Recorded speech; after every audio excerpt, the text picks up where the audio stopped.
용산 집무실로 대통령이 현재 서초동에서 출퇴근하고 있지 않습니까? 근데 거기서 출퇴근하는 시민들의 불편을 묻는 의원의 질문에 답하기를 어느 나라나 대통령이 움직일 때 다 그런 교통 불편이 있는 것 아니냐라고 하면서 그럼 혹시 다른 대안이 있으시냐 이렇게 반문하는 모습을 봤습니다.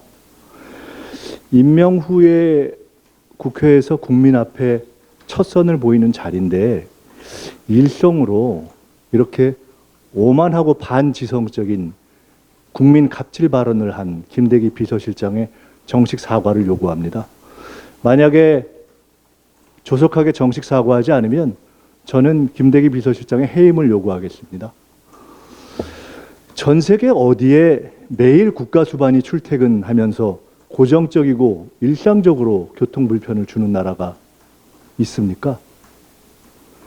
핵심은 대통령 이동 또는 대통령 행차가 빚어내는 불편함이 아니라 그 불편함이 매일 동일 장소에서 고정적으로 일어난다는 것입니다.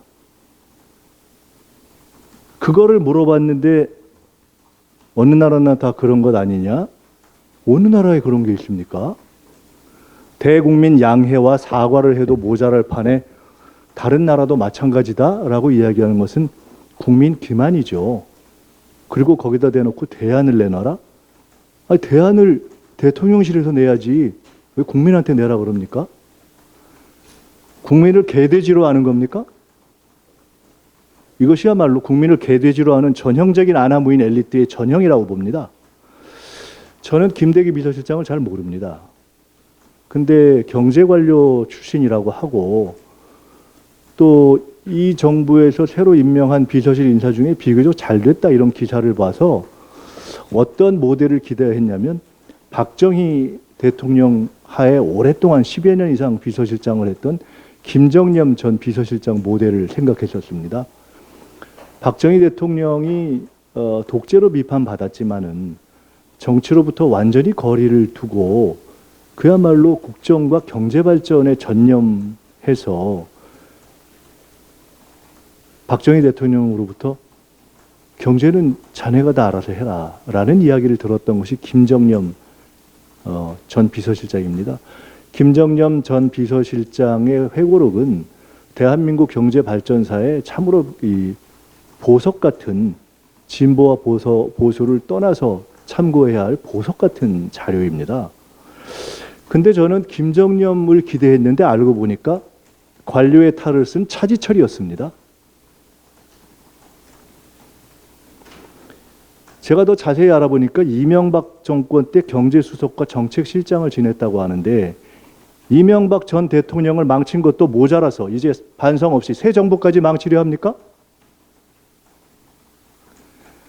김대기 비서실장 같은 사고방식을 최측근에 두면 윤석열 대통령은 실패할 겁니다. 이명박 대통령이 지금 감옥에 가 있는데 그 정권의 실패 이후에 이명박 정부 때 청와대에 있던 보좌진의 상당수가 이 정부의 대통령실에 들어갔다고 들었습니다. 다시 권력을 잡으니까 황홀해서 국민이 저 아래로 보입니까? 측근을 보면 정권의 미래를 압니다. 지금 국회 인사청문회를 통해서 드러나고 있는 것이 내각은 부실하고 엉성해서 문제입니다. 그러나 우리는 대통령제 국가입니다. 그렇기 때문에 아무리 개헌을 안 한 상태에서 내각에 실권을 준다 해도 실제 일은 대통령 중심으로 돌아가게 되어 있습니다. 근데 정작 중요한 비서실은 난장판입니다. 끼리끼리 엉터리입니다. 이미 싹시 빨갛습니다. 박근혜 대통령 시절의 문제는 공식 체계 이외에 비선이 국정을 농단한다는 것이었는데 저는 이런 식이라면 공식 체계인 비서실장부터 국정을 망칠 세력들로 이미 차 있다 이렇게 봅니다.